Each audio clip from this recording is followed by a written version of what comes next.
Welcome to the end of the 19th century. Only 14% of U.S. households had a bathtub. Only 8% of homes had a telephone. A 3-minute phone call from Denver to New York cost $11. Alabama and Mississippi were both more heavily populated than California. The tallest structure in the world was the Eiffel Tower. 90% of physicians in the United States had no formal training whatsoever, not attending college, merely attending medical schools, which were constantly being called out as being substandard. The average wage in the United States was 22 cents an hour. Arizona, Oklahoma, New Mexico, Hawaii, and Alaska hadn't been admitted to the Union yet. Most women washed their hair once a month and used egg yolks or borax for shampoo. 1 in 10 adults couldn't read or write, and only 6% of adults had graduated from high school. There was no Mother's Day or Father's Day. Punch card data processing had recently been developed and had been used for the first time in the 1900 census.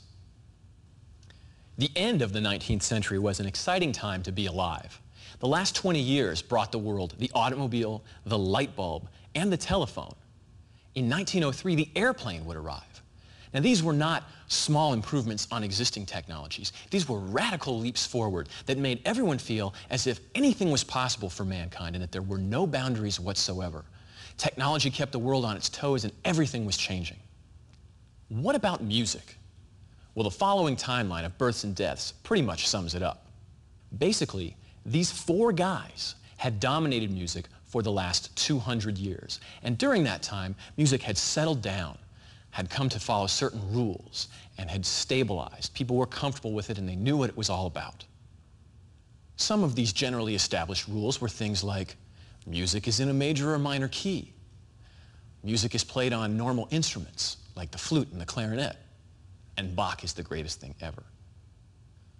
Another important thing is that music was based on motifs. A motif is a little piece of music, like a riff or a little musical idea. When you hear the beginning of Beethoven's Fifth, that's a motif. Those first couple of notes, that little bit of music, is what the entire piece is based on. It just keeps transforming and changing that little bit over and over again. That little bit is a motif. And that's the way all music was made. You had some motifs and you developed them throughout your piece. In 1883, Richard Wagner dies. At the time, Wagner was pretty much the epitome of music in the West. Wagner was also a master of self-promotion. He was always able to get his exploits listed in the newspaper, and by the end of his career, also completely controlled every aspect of his music. He designed the concert halls that his pieces were played in. He designed the costumes, and he wrote every single note.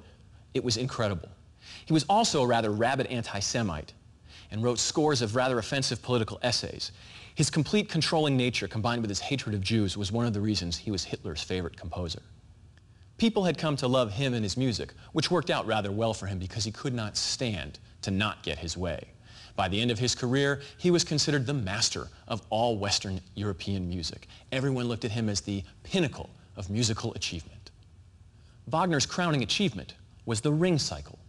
Completed in 1876, the Ring Cycle is a series of 4 operas designed to be performed on 4 consecutive nights. It ends up lasting about 18 hours. And the subject matter is nothing less than Wagner's attempt to consolidate all of German mythology into one unified story. He's almost literally rewriting German history from the beginnings of time. It's an epic story of the struggle of gods against men for control of the earth. In 1876, Wagner completed and debuted the Ring Cycle. At the premiere, Liszt, Grieg, and Tchaikovsky were all there, and everyone agreed that it was a true masterpiece. It was extraordinarily well received. Wagner loved operas. He didn't really write anything else. He didn't even refer to them as operas because he thought that that was too demeaning. He called them musical dramas. One of the important and exciting things about Wagner's musical drama was his use of what he called the leitmotif. A leitmotif is a little piece of music that's associated with a person or an action or a thing in the story. So if Siegfried walks out on stage, you hear the Siegfried leitmotif. And if Roy walks out on stage, you hear the Roy leitmotif. And if Siegfried and Roy start fighting, you hear their musical leitmotifs fighting. Every aspect of this drama was mapped out this way. Unlike previous operas, Wagner kept the music going all the time. It never stopped. Unrelenting, always music happening from the minute the curtain went up till the curtain came down. And it wasn't enough to have a normal orchestra. Wagner also expanded the size of the orchestra to play his massive music. And massive it was. Wagner's music is filled with emotion.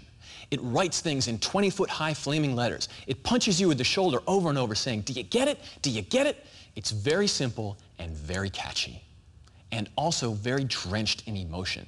He just makes everything extraordinarily explicit. If he wants you to feel happy, you're going to feel happy. And if he wants you to feel sad, you're going to be weeping in your seat, or his name isn't Richard Wagner. All of this is embodied perfectly in The Ride of the Valkyries, taken from the second part of the Ring cycle, Die Walküre.